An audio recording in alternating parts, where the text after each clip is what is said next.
Good morning, guys. Basically, we start off with a selection of woods. The main body of a lure, this is the one that I'm going to be making. The main body here, 2 inches, is generally cherry, ash, oak, like that. And then all these exotic bits and pieces are cut from something like this. You can see why I use that, can't you? Because of the colour. This is ebony. This is mosaic. I think it is. It's sort of stripy. Very nice. Ebony, cherry. What's the name of this one? Paddock. So we got Paddock, spalted beech, and we cut them into little squares like that, either 2 inch by 2 inch or 1.5 by 1.5, because you can get them out of here. Basically, that's what's on the end of here.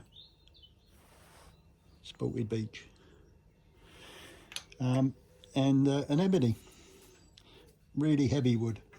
This is like twice. This is as heavy as that is. And there's hardly anything there. So that's what we start with, and we'll continue, and you'll see what we do from there on.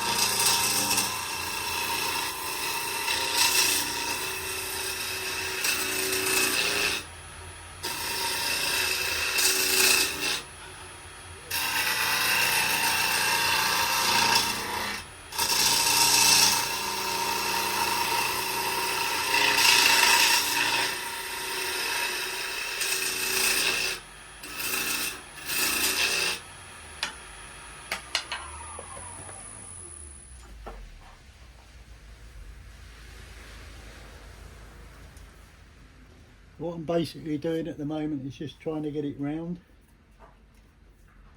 knocking all the corners off, waste piece. We're getting there.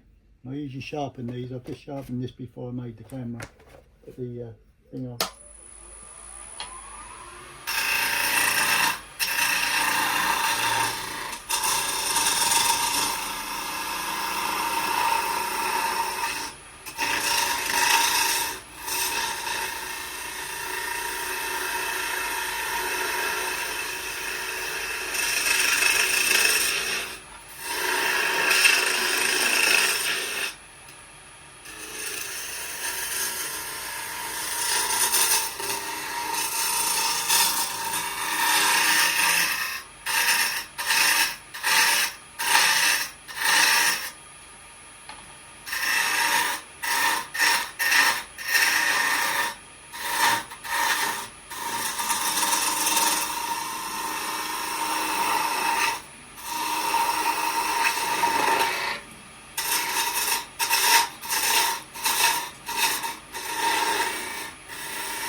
trying to get a nice straight line around about. It's pretty tight.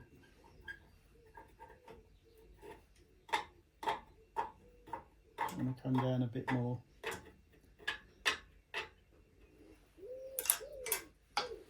This is what they call a shear scraper.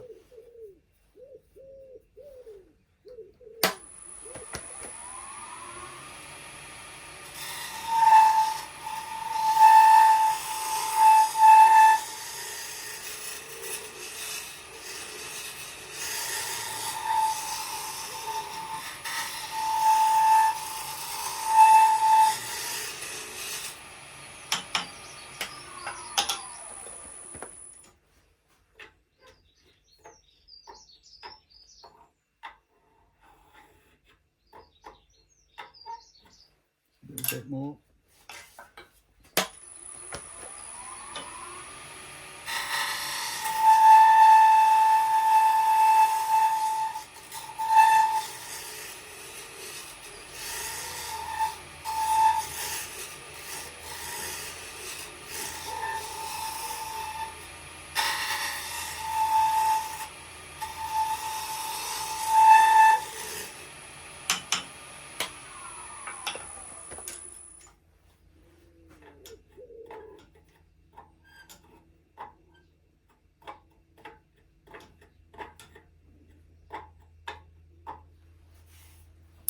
A little bit more this end.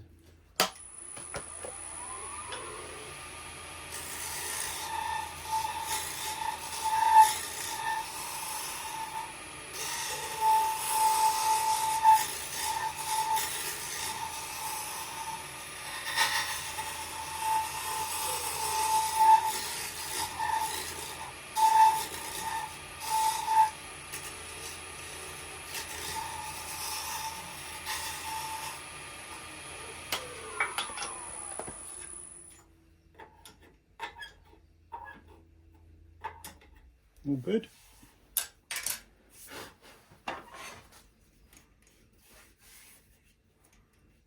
So we still got a bit of waste at the end here. Then we've got a spalted beech, ebony, cherry, spalted beech, ebony, cherry, sorry, spalted beech. So that's the centre beech. So what I need to do now is just to put a little groove in here. I could drill all these out, but I never know what line people are using, so I'll leave it up. I did put one in originally, and I thought, well, I'll leave that up to the guys. So and it sort of ruins it when you start drilling it. So I'd rather you did that. Anyway, let's crack on. So I'm going to put a little groove in here, just a little divot in here.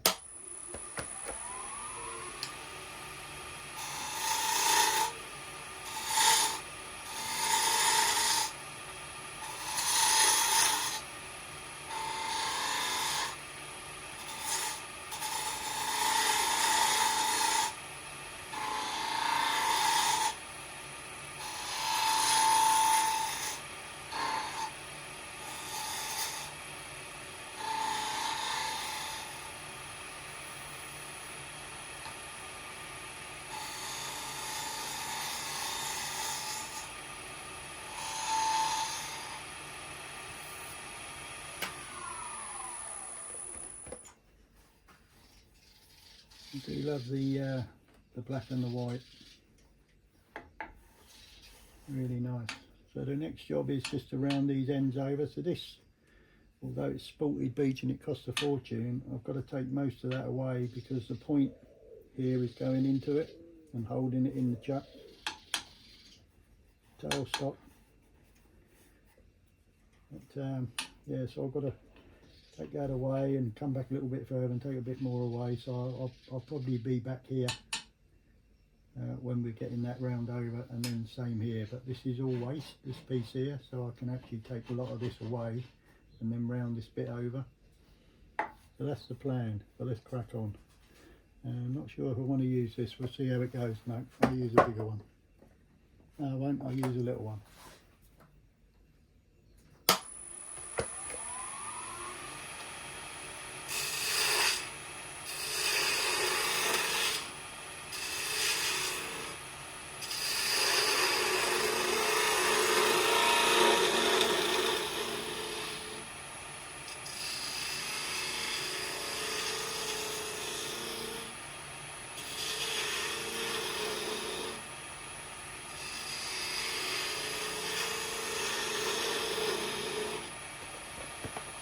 to remember there's a point in here, so I've got to take this back a little way. I'm just going in quite hard, estimating where the point finishes.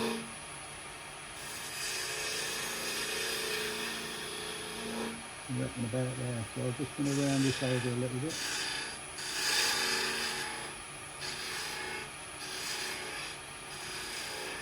We try and get a nice finish if we can, but sanding usually does the job, so I'm happy with that.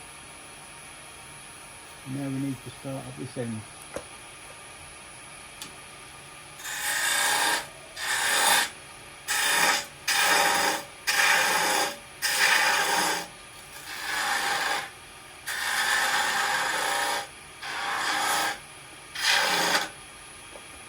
This is all the waste wood that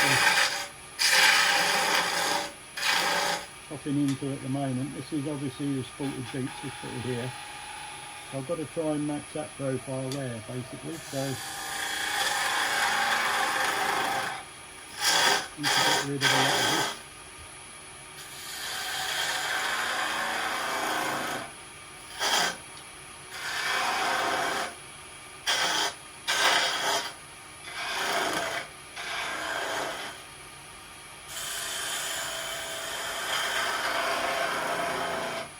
Just using the bevel of the tool just to go over and just follow it down. I'm better on the right than I am on the left.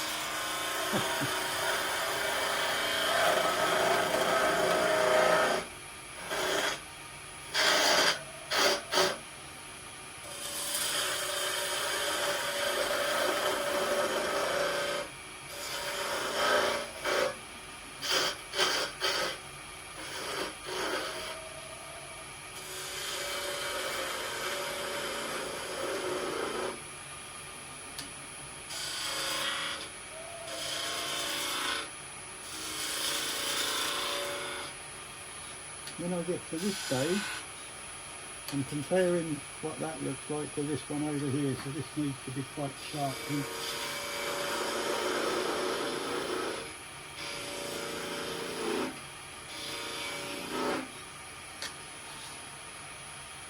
That looks reasonable.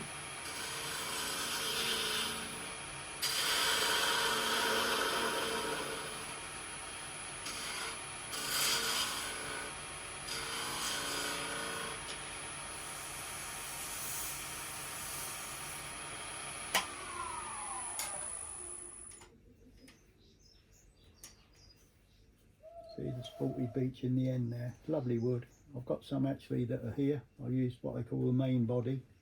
Obviously this is cherry. Yeah.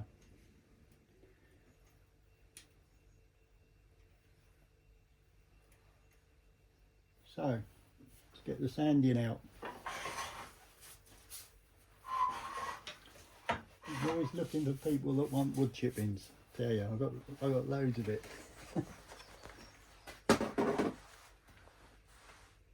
So when I'm standing, I usually start around 180, then I go to 240, 320, 600 or 400, 600, and then we go to a paste, which is, you know, that's equivalent to sort of 1500 to 2000. But at the moment it feels quite rough. So let's crack on.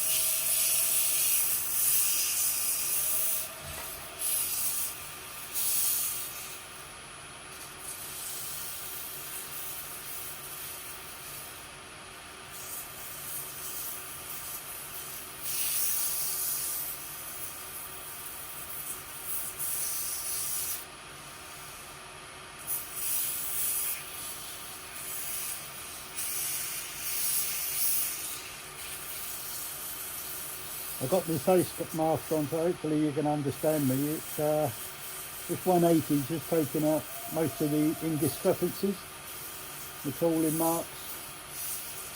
I don't worry too much about getting it super fine, you know, it's not an eating bowl or anything.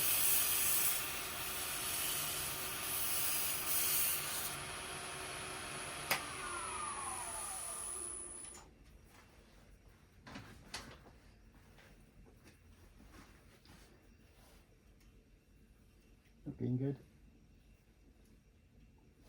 Next one.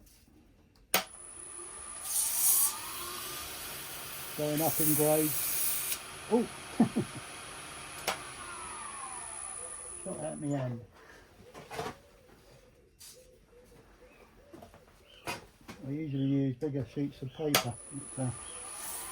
These ones here go in a little holder that I do bowls and that with.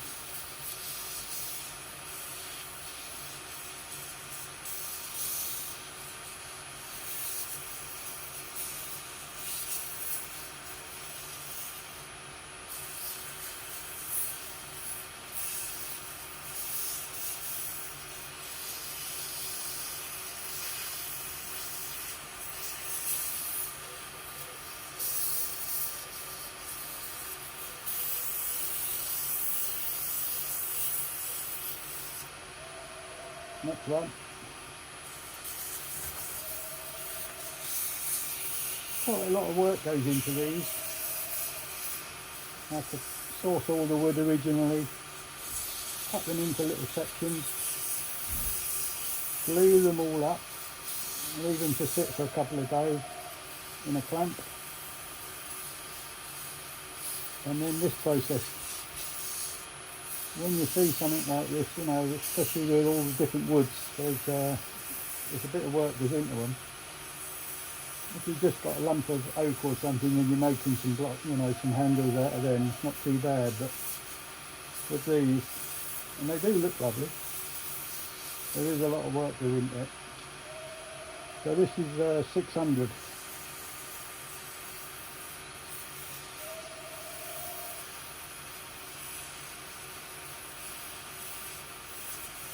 The nice thing about this lathe is variable speed, but it also runs backwards, so we'll put it in reverse and it gets to a different section of grain that the other way didn't,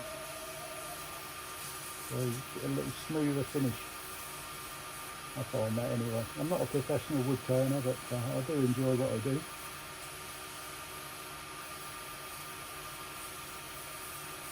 You never got a chance to do this at school, funnily enough.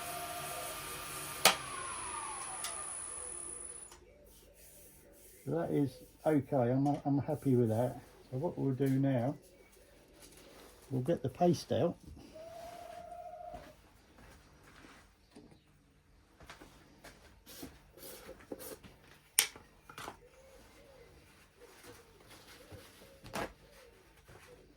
Again, you know, cost. I know these things are cheap, or people seem to think they're cheap to knock up, but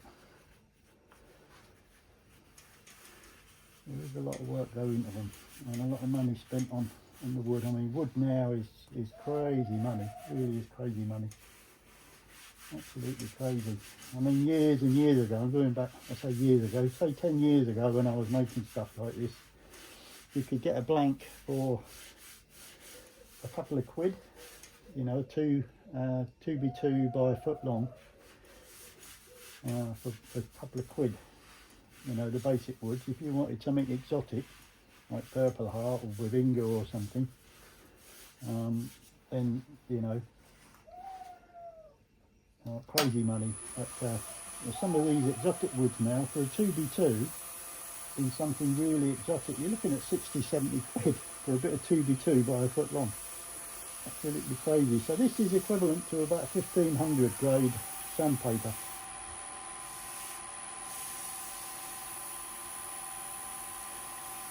So we're obviously just holding this on.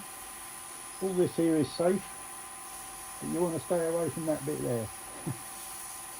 That's the ouch section. That is the ouch, god damn it section, that is.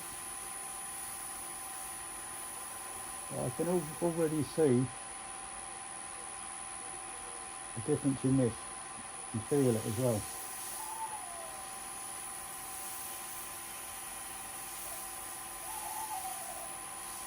So we've got a little nodule here and we've got about 1/4 of an inch the other end. I don't want to take too much off because I'm putting a bit of pressure on here to get this to some kind of finish. Well, it's not some kind of finish at the moment. Let's just get all that off.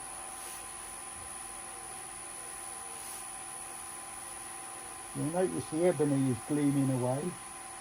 It's such a hard wood that you don't really need to polish it. I mean, I haven't got polish on here yet, but you can see how shiny that is.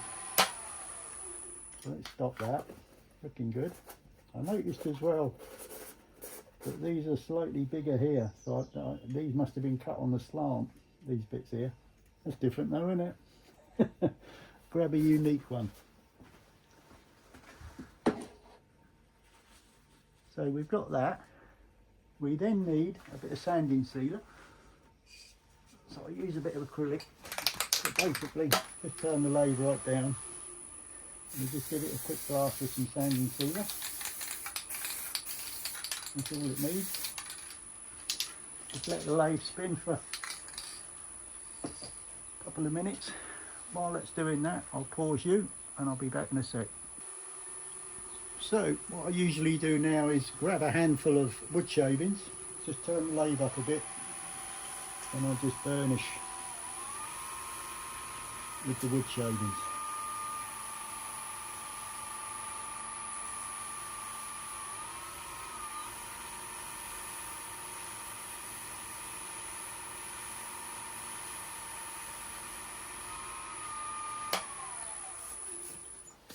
Oh, look at that, that's nice. And there's no polish on there yet.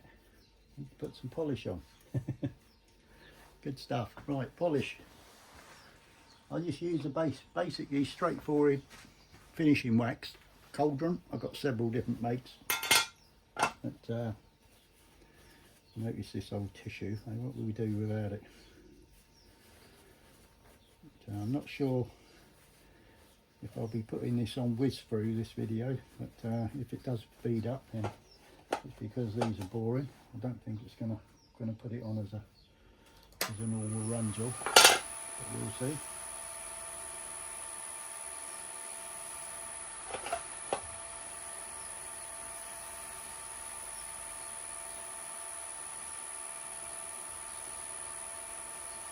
I might leave it full length just to give you guys and gals an idea of the sort of time scale this thing takes me to do. You know, so when you say, can I have it for a couple of quid, Howard? And understand my response. But don't get me wrong, I love doing these, you know, it's so relaxing. It's like when I go out shooting at night, you know, with the rats and the rabbits and that. It's just so relaxing to me. It's something I've done since I was a kid. And, I just hope you're enjoying this. And to see you guys, you know, later on in the year or next year holding a lure in your hand, bringing those falcons in will be an absolute delight to me. It really will.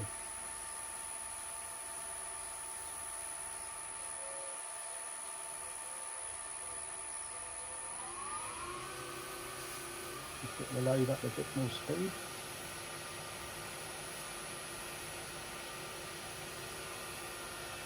Nice and hot, I can feel that now, almost burning my hand. Right, let's have a look, see what it looks like. Oh yeah, look at that. That is lovely, that is. Absolutely smooth. So what I do now is I saw this off this end, and then I put, well, I'll show you. I might as well go through the whole process. Just let me put my tools away. I'll be back in a minute. Right, we're back. So we get our little Japanese saw. We've got a fine and heavy grade here. I'm just going to slacken that off a tad and just saw this off here. we're going to be left with a little nodule. Here we go. So we got a little knob on one end and a bit on the other. So we'll get rid of this one. Job done. Good fun, isn't it? So what we got to do now is get rid of the tailstock. Yeah, it's a good old lathe this. It's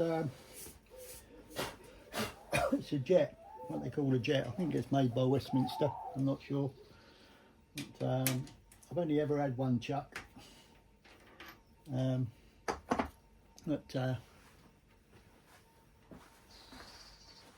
really needed one chuck. I do quite a bit of stuff, but I've only really ever used this jaw here. So basically we've got a hard pad with some sanding discs on it, and I'm just going to bung that in there and nip it up. Whack it up, turn it on, and all we're going to do is get rid of these here, and then we're going to put a fine disc on just to draw it all out later. As you can imagine, I think this is 120 grade on here, but looks quite a bit of pretty much gone now. I don't want to overdo it.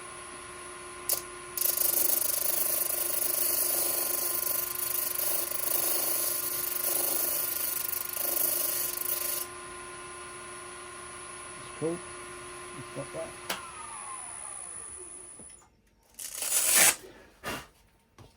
Modern technology, eh?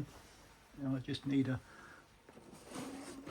very light grade one, a spine one. Talk about being prepared. It's 400. Just whack that on there.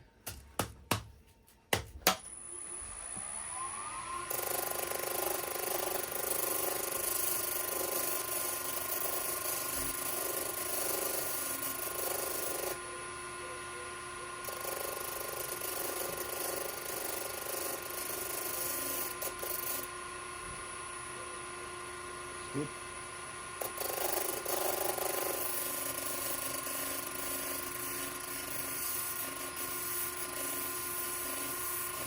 Just trying to put that curvature back in. You see that spalted beech on the end there. It really is a lovely wood. So we're done with that one now. So we'll just whip this out. That's gone. Glad I know where everything is in here. And then we switch it over to a little one of these. I've got bigger ones that I use for the bigger blocks and that. So just nip that in.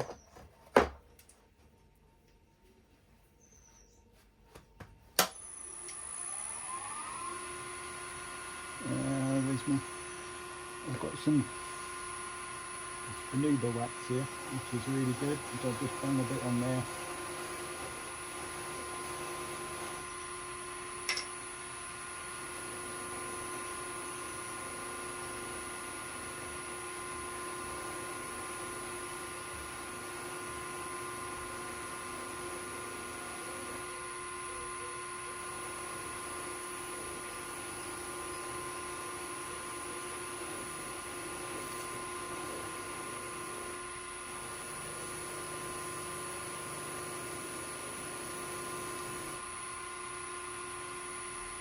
That's that end done.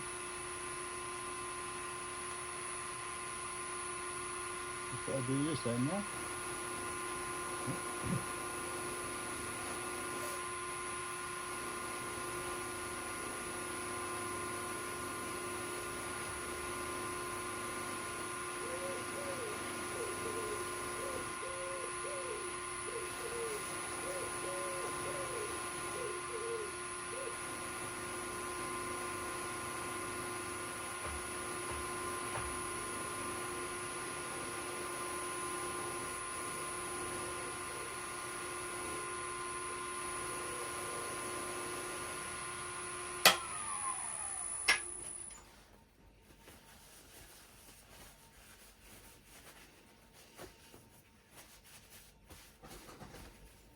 There we have it.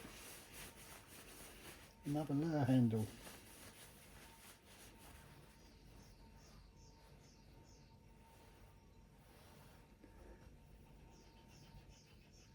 See the spalted beach in the middle there, and on the ends with the ebony and the cherry.